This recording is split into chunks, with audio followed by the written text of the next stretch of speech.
अयोध्या धाम के वशिष्ठ पीठाधीश्वर डॉक्टर रामविलास वेदांती जी की श्रद्धांजलि पे साधु संतों के साथ उमड़ा जनसैलाब। खबर विस्तार से।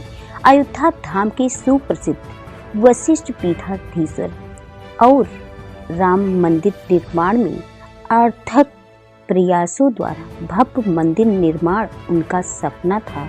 अपने जीते जी उन सपनों को साकार देखने के बाद अपनी अंतिम सांसों के साथ स्वर्गवासी हो गई, जिसमें उनकी श्रद्धांजलि अर्पित करने अयोध्या के साधु संतों एवं उनके चाहने वालों को उनके निज आश्रम पे लगा रहा तांता। इस अवसर पे विशाल भंडारे का आयोजन भी किया गया, जिसमें तमाम अयोध्या साधु संतों के साथ दूर दराज से आए सभी भक्तों ने भावभीनी पुष्पांजलि श्रद्धांजलि अर्पित करते हुए उनकी दिव्यांग आत्मा को शांति प्रदान करने की प्रार्थना की।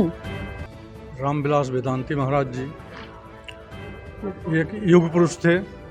राम मंदिर बनाने का जो आंदोलन शुरू हुआ उसके संस्थापकों में से एक थे और बहुत बड़ा त्याग किया है उन्होंने। समाज में हिंदू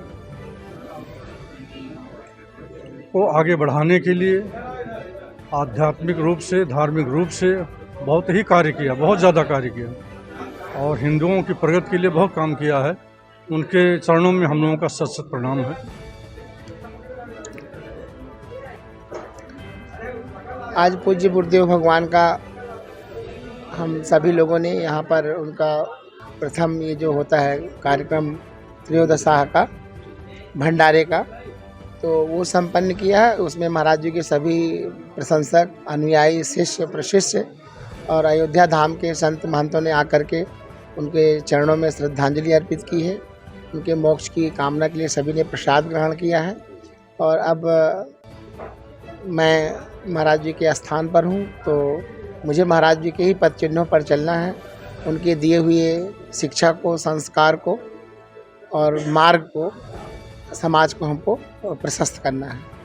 जो महाराज जी की कल्पना थी कि जिस दिन राम की जन्मभूमि पर भगवत ध्वज लहरा जाएगा उस दिन भारत हिंदू राष्ट्र बनेगा। तो मेरा प्रयास रहेगा कि परम वैभवम में तो में तत् स्वराष्ट्रम, जो संघ का सिद्धांत है, माँ भारती को पुनः विश्व गुरु पद पर स्थापित करने के लिए जो भी हम समाज को लेकर के कर पाएंगे उसको सतत करने का प्रयास करेंगे। जैसा कि अयोध्या के संतों और जनता के द्वारा ये कहा जाता है और ये मतलब सोशल मीडिया में काफ़ी चर्चित भी रहे कि राम जन्मभूमि मंदिर निर्माण में बहुत बड़ा योगदान है, इसके बारे में क्या कहना चाहेंगे? पूज्य वेदांती जी सन 1968 में अयोध्या आए और तभी हनुमानगढ़ी के संत अभिराम दास जी से जुड़े और उसके बाद सतत उन्होंने राम जन्मभूमि के आंदोलन के लिए विश्व हिंदू परिषद और संघ के मार्गदर्शन पर कार्य किया है। और आज वो उनका सपना साकार हुआ है और वो उस सपने को साकार करके भगवान के धाम गए हैं। तो इसके लिए मुझे ज़्यादा कुछ नहीं कहना, बस ये है कि हम भी उनके पद चिन्हों पर चलें और माँ भारती को सर्वोपरि मान करके उनका जीवन जो जिया है हम उसी का पालन करेंगे। सनातन धर्मियों को क्या संदेश देना चाहेंगे? सनातन धर्मियों का संदेश पूज्य वेदांती जी का जो कार्य था, वो प्रयास था कि हम सब एक हों, जाति पाति छुआछूत ऊंच नीच भेदभाव को भुला करके हम एक रहें और समाज और राष्ट्र के हित के लिए कार्य करें। आपका शुभ नाम? मैं डॉक्टर राघवेश दास वेदांती।